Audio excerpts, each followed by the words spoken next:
I was just reflecting as was home the last week and a half. I was watching my brother was getting ready for his farmer's market this morning.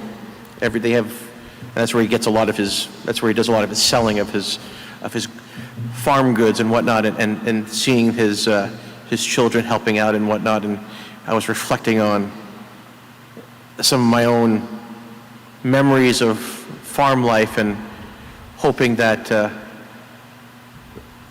they're able to find that balance between helping out and just, when is this getting old? And I remember one of the times of the year where I had these different struggles was right after planting, after we planted the potatoes, because it was a rocky area. I was so thankful when we got the land by the river, not as many rocks. But on the land around the house, it was a little rocky, and so while we were planting, one of my jobs in the back of the planter was always to look ahead of the planter and to move rocks out of the way so that the rocks didn't get chewed up under the planter, because rocks can be on machinery is not a good thing. But then afterward, we have to go back through the fields and pick up rocks. Some of you might remember in your own lives having to do that yourselves. But every year, there's always more rocks. It's the same ground. Where are these rocks coming from? We haven't gone deep. What the? And I'm like, and I just feel like Koheleth in the first reading. Oh, vanity of vanities. It's like, what the heck are we doing all this for? This seems ridiculous. We're just, it's the memory my mind goes to whenever this passage from Ecclesiastes comes up. Vanity of vanities. It's like, there's always more rocks. What's the whole point? What's the whole point of all this? Vanity of vanities. All things are vanities. And in this particular case, what Koheleth is really trying to do is reflecting upon in this section of Ecclesiastes is this idea that people work hard for things that pass away. It's all in vain. And it's highlighted again. It's paired with the gospel reading from Luke, right? Jesus tells a parable about a farmer whose goal is to be rich. And when he has far more than he needs, merely stores what he has and dies that very night. Seek that which is above, Paul tells the Colossians in the second reading, and then lists some of the things that hold us back in our seeking of God. Immorality, impurity, passion, evil desire, greed, lying. So all these things together, the readings ask us to consider our priorities in life, wherever we are right now. What is it for which we work so hard? Now, certainly we need to work hard to provide for our families, right? It's important. But what is the priority there? Why do we work hard for our families? What is it that we're so determined to provide? You might want a decent home, want food and care for all in that home. Maybe we want to provide for the children's future or our futures. Why? Why do we want all these things? I'm sure you will agree that the basic goal we have is to allow the children to be raised in a house full of love. True love, the sacrificial love of the Lord. I think that has to be the basic goal for ourselves too. We have to grow in the love of the Lord, expressed in the way according to our vocation in life, whether we're single or married, religious or ordained. The problem is that we often forget our priorities in life. and put all our energy on attaining these things that really are not lasting goals. So we work so hard for something we always wanted. And once we have it, we enjoy it for a while. And then we work hard for the next thing.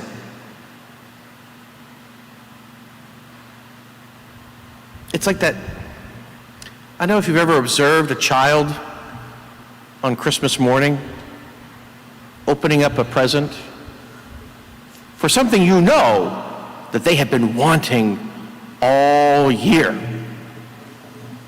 They open that, they see it, they get excited, they start playing with it a little bit. What inevitably happens? They move on to the next box.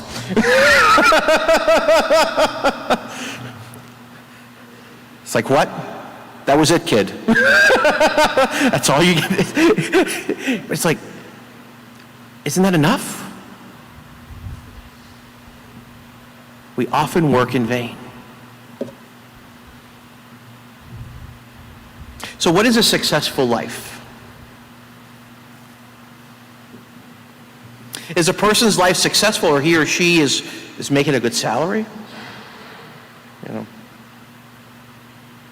Remember a story about a grandmother who pulled out pictures of her 3 grandchildren, all under 2, and showed them to a friend saying, that one's the rich doctor, that one's the rich lawyer, that one's the chairman of the board of a large corporation. These were children all under 2 years old. I mean, is success predicated on salary? I mean, sometimes that's the way, but frankly, a lot of people in our world calculate success, but are they correct? What about marriage? What makes a marriage successful? Is a marriage successful because a man and a woman have been together for 20, 30, 40, 50 years and have avoided both divorce and homicide? If that's your baseline, a little more to it, right? I mean, marriage anniversaries are important, but do they point to the success of a marriage or only to its longevity? So the readings for this Sunday force us to take a closer look at the whole concept of success. In the gospel reading, the man is convinced that he is a success because he is a rich farmer. What should he do now that he has succeeded in harvesting more grain than he can store? Build another barn. Of course. See, the basis of his success is his grain. And when he suddenly dies, his success remains here. And he goes on to God empty-handed.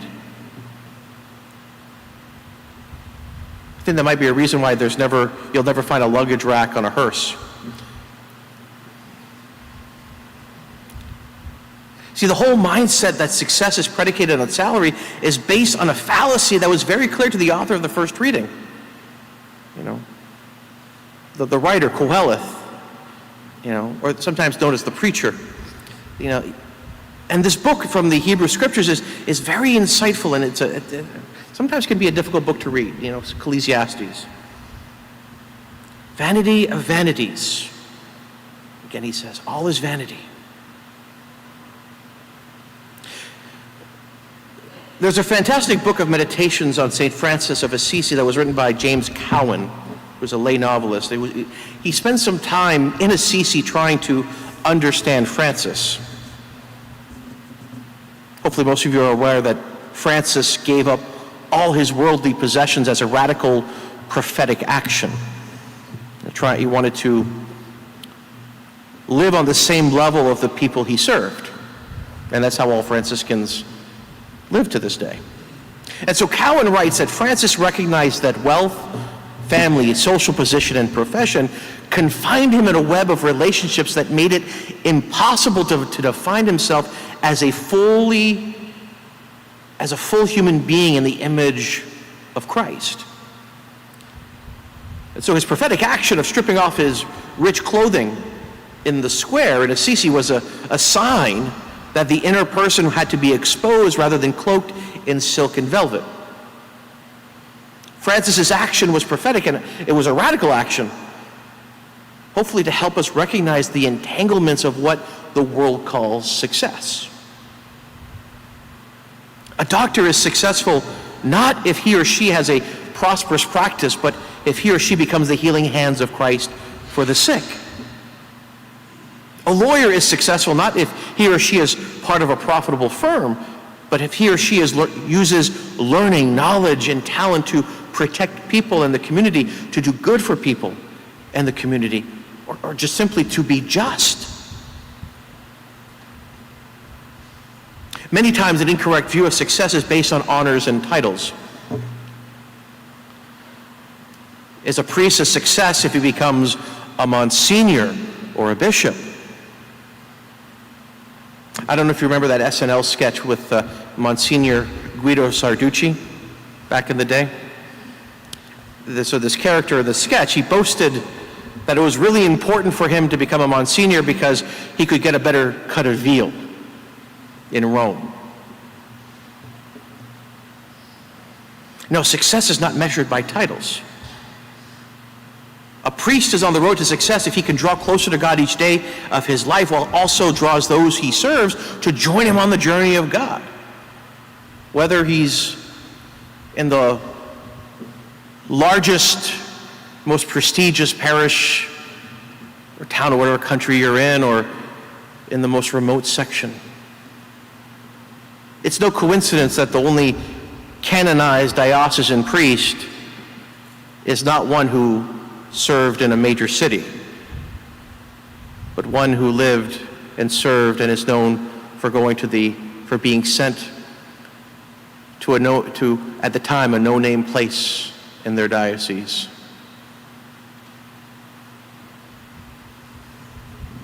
Had nothing to do with prestige or heirs, but just simply seeking to be holy, seeking to journey towards God, and hopefully those I serve come along for the journey. We're going to be remembering St. John Vianney in a couple days, his 100th anniversary of his canonization. I would say he was successful. And again, how can we determine if a marriage is successful? Now, certainly longevity does not determine the success of a marriage. A marriage is successful if the man and woman are better people, more loving people because of the marriage. The sacrament of marriage is celebrated when a husband and wife becomes the means of salvation for each other. How about parenting?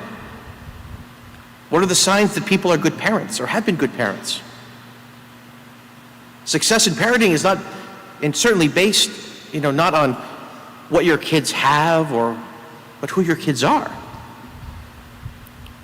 For example, many parents probably right now are starting to go clothes shopping for school. Perhaps some are going shopping at Walmart or Target. Perhaps some are going to Macy's or Nordstrom's. The cost of the clothes that you put on children have nothing to do with the success of your parenting. The success of your parenting is evidence in the decisions your children make throughout their lives. And many of our young people are going off to college determined to use their abilities to better the world. So that's a good reflection on, how they were raised. But the concept of success accepted by most in society is a fallacy. Success is not predicated on what we have, what honors we receive, what jobs we hold, etc. Success is predicated on how each of us is becoming more and more the reflection of God we were created to be. Success is predicated on our ability to assume the person of Jesus Christ, to love like he loves, thinking of the other first before ourselves, See, St. Paul says in the second reading that our lives are hidden with Christ in God in such a way that when Christ appears, we appear. The personality of a Christian is so entwined with the person of Jesus Christ that Christ and the Christian, Christ in the Christian, must be one. That is success.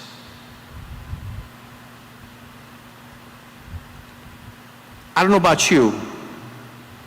If I'm honest with myself, I have not yet achieved success. But I'm working on it. And hopefully you're willing to journey with me towards success. Because you see, success is not a present reality. It's a goal. It's the goal of the Christian life. The goal is reached, the life is successful when every aspect of life reflects the person of Jesus Christ. That is success. All else is vanity.